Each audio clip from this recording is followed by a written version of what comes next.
విషయమేమిటి మహారాజా? తమరు నేను ఎప్పుడు రణభూమికి వెళ్లెదనన్నను ఆలోచన మగ్నులవుతారు. ఎందుకని? పుత్ర వ్యామోహమా, లేక తమకు నా రణకౌశలముపై సందేహమా?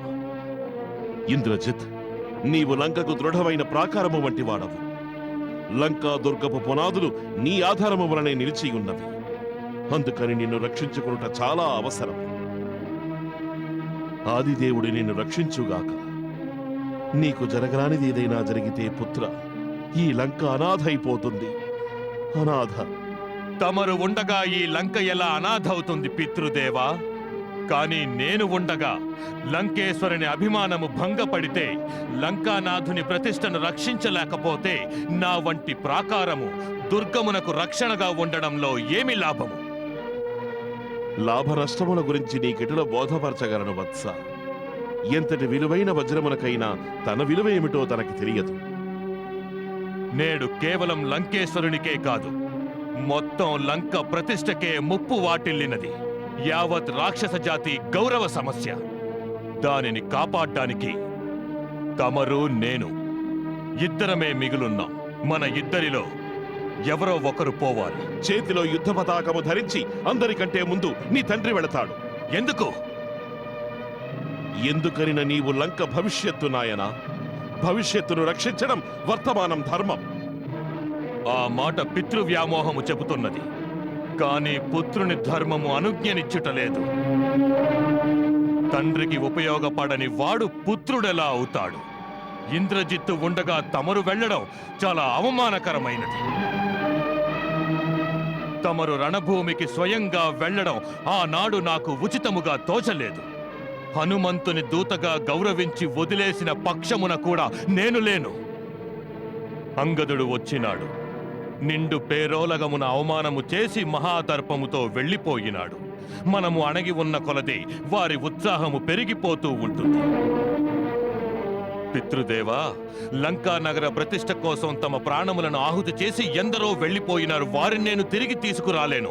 అయితే విశ్వసించండి, వారి మరణముతో నా మనసులో ప్రతీకార ప్రతిహింసా జ్వాలలు రగులుతున్నవి. రాముని మస్తకము, లక్ష్మణుని వక్షస్థలము, సుగ్రీవ అంగద హనుమంతుల ప్రాణాలు తీయుట కొరకై నా అస్త్రశస్త్రములు తగతగలాడుచున్నవి. అనుజ్ఞనివ్వండి, ఆశీర్వదించండి పితృదేవా.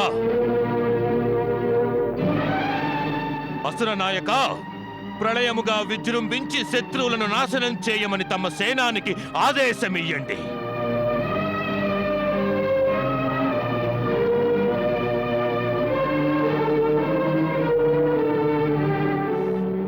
తమరేం ఆలోచిస్తున్నారు? నేను ఆలోచించేది ఇంద్రజిత్, పాతాళమున సోదరుడు అహిరావణుడు నాకు ధైర్యము చెప్పినాడు. ఎప్పుడు అవసరమైతే అప్పుడు తను మనకు సహాయం చేస్తానని. అతడు మాయా యుద్ధమున మనందరికంటే ముందున్నాడు. వారినెందుకు పిలిపించకూడదు? తమ పుత్రుడు ఉంటూ ఉండగా తమరు ఇతరులకు ప్రాముఖ్యమునిచ్చి సహాయము కొరకు పిలుస్తున్నారంటే మరి ఈ ఇంద్రజిత్తు లంకా నగర ప్రజల ముందు తల ఎత్తుకుని ఎలా తిరగగలడు? పితృదేవా, తమ మనసులో దుర్బలత ఇసుమంత కలవర పెడుతున్నట్లున్నది. దానిని తొలగించి వేయండి. విజయము సాధించుటకు పూర్తి మనోబలము అవశ్యము కావాలి. ఈ ఇంద్రజిత్తును విశ్వసించండి. నేను యుద్ధ ప్రణాళికను రూపొందిస్తాను. తమరు నాకు ఆజ్ఞనివ్వండి, ఆశీర్వదించండి పితృదేవా.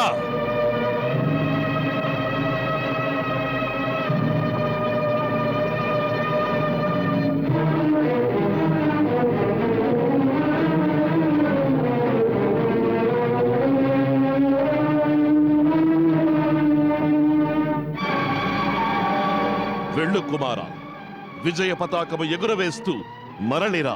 అదే జరుగుతుంది. అదే నిశ్చయముగా జరుగుతుంది మహారాజా. నేడు సూర్యాస్తమయమునకు ముందే ఆ ఇరువురు వంచకుల శిరస్సులు ఖండించి మేఘనాథుడు గగనములో పయనించు మేఘముల వోలే అఖిల బ్రహ్మాండము తనకి జేజేలు పలుకుచుండగా తిరిగి వస్తాడు. ఒకవేళ నేడు మేఘనాథుడు జయధ్వానములు దశ దిశలలోనూ మ్రోగుతూ రాని ఎడల అతడు శస్త్ర ప్రయోగమునే వదిలివేస్తాడు. లంకాసాగరములో జల సమాధి అవుతాడు. లేదు లేదు, నీవు అవశ్యము విజయుడవై నీ పితృదేవుడు తలెత్తుకునేలా చేసి తిరిగి వస్తావు. ఆ విశ్వాసము మా హృదయాంతరాళాల్లో బలముగా నాటుకొని ఉన్నది. వెళ్ళు ఇంద్రజిత్, నేడు నూతన విజయ పతాకమును స్థాపించి తిరిగి రమ్ము. విజయీ భవ.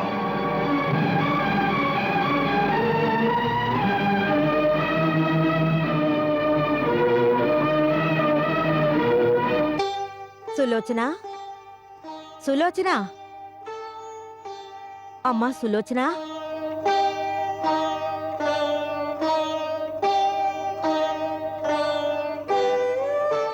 ఏమైనది అత్తగారు? నేడు తమరు చాలా అశాంతిగా ఉన్నారు. నాలో ఏదో తెలియని ఆందోళన. నా మేఘనాథుడు, నీ భర్త రామునితో సంగ్రామం చేయుటకు దీక్షభూని రేపు యుద్ధక్షేత్రమునకు వెళుతున్నారు. వారి యుద్ధమునకు వెళ్ళుట కొత్త విషయమేమీ కాదు కదా. మరి ఈ ఉద్వేగము ఎందులకు? అది ఎందుకంటే ఈ యుద్ధము నాకు సర్వసంహారకము వలె తోచుతున్నది. యుద్ధములో సంహారము జరుగుతూనే ఉంటుంది కదా. అయినా తమ వంటి వీరమాత హృదయంలో ఈ దుర్బలత దేనికి? నేను దుర్బలను కాను సులోచన, పిరికిదానను కూడా కాను. నేను మహాబలుడైన దానవరాజు మయుని పుత్రిని. నేను యుద్ధమునకు భయపడుటలేదు, కాని అధర్మమునకు భయపడుతున్నాను.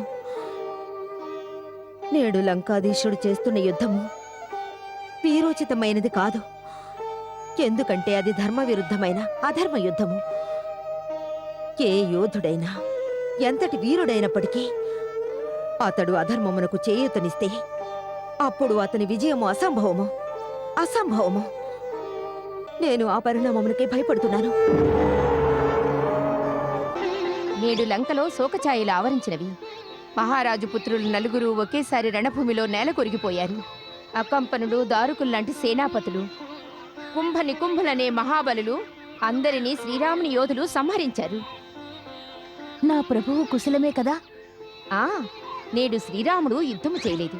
లక్ష్మణుడు, హనుమంతుడు, సుగ్రీవుడు ఆదిగా గల యోధులు లంకసేనతో తలపడినారు.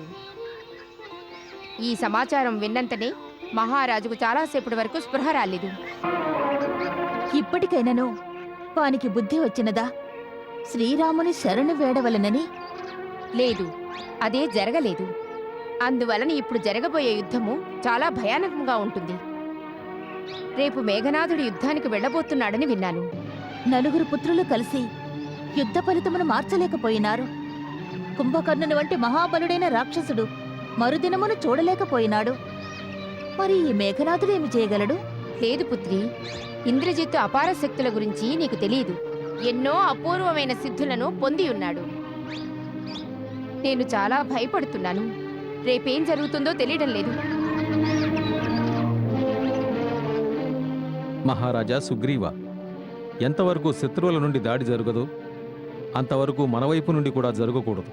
కానీ అగ్రజ, మనం పూర్తిగా జాగరూకతతో ఉండవలసి ఉన్నది. ఆ అసురుల మాయకు అంతమే లేదు. ఎంత భారీ నష్టం జరిగినా లంకేశ్వరుడు తుదిశ్వాస వరకు యుద్ధం చేస్తాడు. ఇప్పుడు అనిపిస్తోంది నేడు రావణుడే స్వయముగా నడుము బిగించి సమరక్షేత్రమునకు వస్తాడని. ఇప్పుడు లంకలో అంతటి వీరులు ఎవరు మిగిలారు గనక యుద్ధ సంచాలనం చేయగల సమర్థులు ఎవరున్నారు? సాక్షాత్తు రావణుడు లేదా వాని పుత్రుడు మేఘనాథుడు.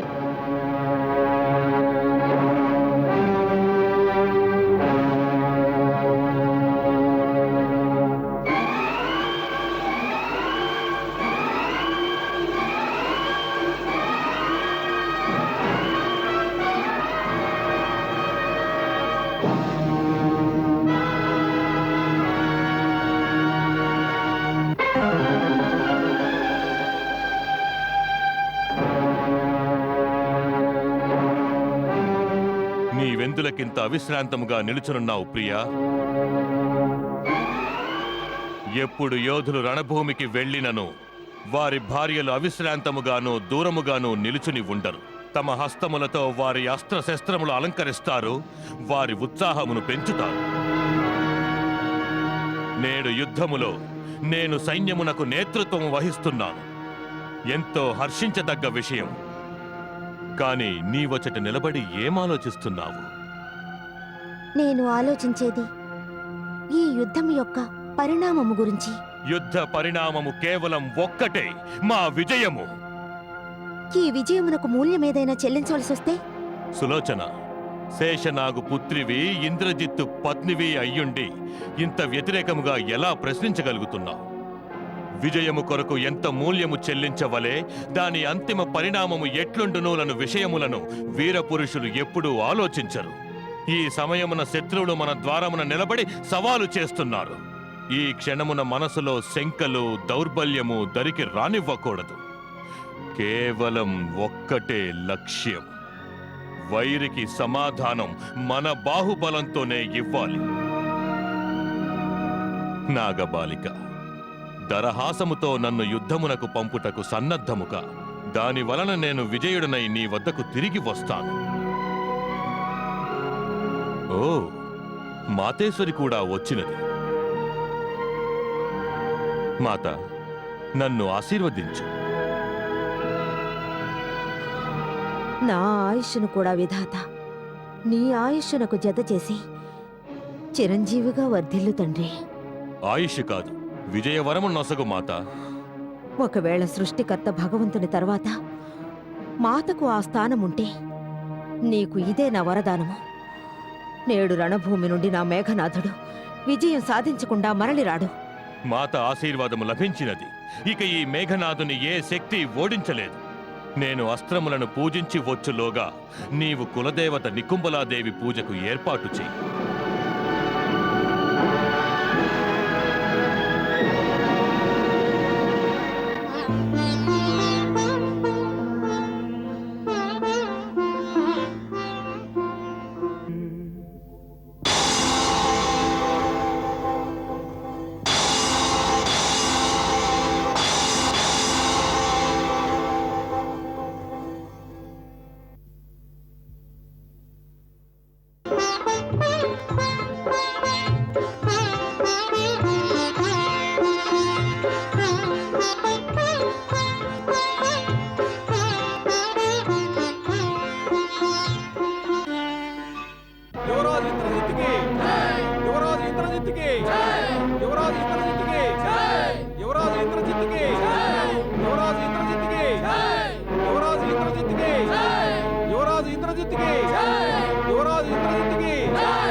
అంటే నేడు యుద్ధము జరుగుతుంది. నేను తెలిపానుగా లక్ష్మణ, లంక అంత త్వరగా ఓటమిని అంగీకరించదు. పరాజయం మీద పరాజయం ఎదురైనను లంక ఉత్సాహము తగ్గనేలేదు. తగ్గకూడదు కూడా. యువరాజు ఇంద్రజిత్తుకి, యువరాజు ఇంద్రజిత్తుకి, యువరాజు ఇంద్రజిత్తుకి, యువరాజు ఇంద్రజిత్తుకి, యువరాజు ఇంద్రజిత్తుకి, యువరాజు ఇంద్రజిత్తుకి, యువరాజు ఇంద్రజిత్తుకి, యువరాజు ఇంద్రజిత్తుకి, యువరాజు ఇంద్రజిత్తుకి. ఇంద్రజిత్తు వస్తున్నాడన్నమాట. ఆ, లంకేశ్వరుడు నేడు తనకు అత్యంత ప్రియమైన, అపురూపమైన, అమిత పరాక్రముడైన పుత్రుని యుద్ధభూమిలోనికి పంపినాడు. నేడు మేఘనాథుడు రణక్షేత్రమునకు వచ్చుచున్నాడు. అతడు ఇంద్రుని జయించి బ్రహ్మదేవుని చేత ఇంద్రజిత్తుని నామకరణం చేయించుకున్నాడు. ఇంద్రజిత్తు, మేఘనాథుడు ఒకే వ్యక్తికి రెండు పేర్లా? దీనిలోని మర్మమేమిటి? ఇంద్రజిత్తు జన్మతః అత్యంత విలక్షణమైన విశేషాలతోనే జన్మించాడు. జన్మిస్తూనే అతడి ప్రథమ రోదనలో మేఘగర్జన వంటి ధ్వని వినవచ్చింది. అందులకే రావణుడు అతనికి మేఘనాథుడిని నామకరణం చేశాడు. బాల్యము నుండి అతడి బాలక్రీడలు విలక్షణమే. అతడు తన యవ్వన దశకు ముందే మా కులదేవత అయిన నికుంబళాదేవి మందిరములో దైత్య కులగురువు శుక్రాచార్యుని వద్ద దీక్ష తీసుకుని అనేక సిద్ధులను పొందాడు. అది మహారాజు రావణునకు కూడా అకస్మాత్తుగా తెలిసినది. ఓం ఐం క్లీం శ్రీం క్లీం చాముండాయై స్వాహ. ఓం ఐం క్లీం ఓం ఐం క్లీం శ్రీం చాముండాయై స్వాహ. ఓం ఐం క్లీం శ్రీం చాముండాయై స్వాహ. పుత్ర, ఏమి అనుష్ఠానము చేయుచున్నావు? అనుష్ఠానం పూర్తయ్యే వరకు మేఘనాథుడు మౌనవ్రతాన్ని పాటించాలి. తమ పుత్రుడు కులదైవ నికుంబులాదేవిని సిద్ధింపచేసుకుని 7 యజ్ఞములు చేయుటకు సంకల్పించినాడు. అగ్నిష్టోమము, అశ్వమేధము, బహుస్వర్ణకము, రాజసూయము, అశ్వమేధము మరియు వైష్ణవ యజ్ఞములకు దీక్షపుడినాడు. ఈ యజ్ఞములు అందరికీ సంభవములు కావు. మహాదేవుడైన మహేశ్వరుని ప్రసన్నం చేసుకుంటే అనేక వరములు ప్రాప్తిస్తాయి. ఇచ్ఛానుసారము పయనించు రథమును, తామసి అను పేరు గల మాయను, బాణములతో నిండియున్న 2 అక్షయ తూణీరములను, అజేయమైన ధనస్సును, బహుశత్రునాశకమైన అస్త్రములను తమ పుత్రుడు పొందనున్నాడు. ఆపై దశ దిశలలోనూ తమ పుత్రుడు మేఘనాథుని ఎదుర్కొనే సాహసం ఎవ్వరూ చేయలేరు దశానన. గురువు శుక్రాచార్యుని కథనము సత్యమైనది.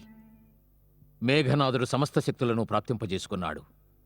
అతడితో సమానముగా అంతటి సిద్ధులు పొందినవారు ఈ పృథ్వీ మండలముపై ఎవ్వరూ లేరు.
యువరాజు మేఘనాథునికి సుస్వాగతం. సుగ్రీవుడు రణక్షేత్రములో తమను స్వాగతించడానికి అందరికంటే ముందుగా వచ్చాడు.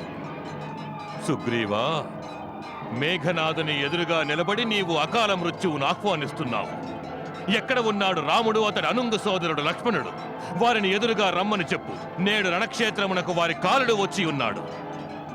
శ్రీరామ ప్రభువుల దర్శనము కొరకు కుతూహలముగా ఉన్నావు. ప్రభువులను దర్శించడానికి ముందు ఈ సేవకునికి సేవ చేసే అవకాశం ఇవ్వు.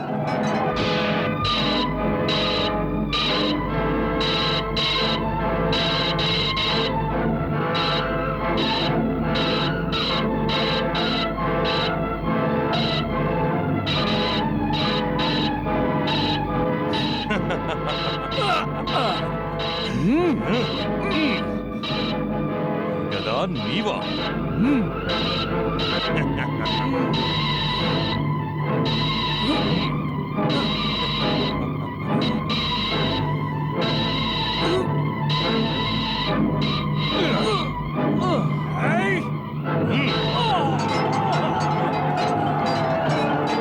వెళ్ళు, నిన్ను వదిలివేస్తున్నాను. నేడు నా లక్ష్యము నీవు కాదు. నేడు అందరికంటే ముందు నా సోదరుడు అతికాయుని వధించిన ఆ లక్ష్మణుని యమలోకమునకు పంపించాలని వచ్చాను. ఎక్కడున్నాడు లక్ష్మణుడు? వానితో చెప్పు, ఇంద్రజిత్తు యుద్ధానికి ఆహ్వానిస్తున్నాడని.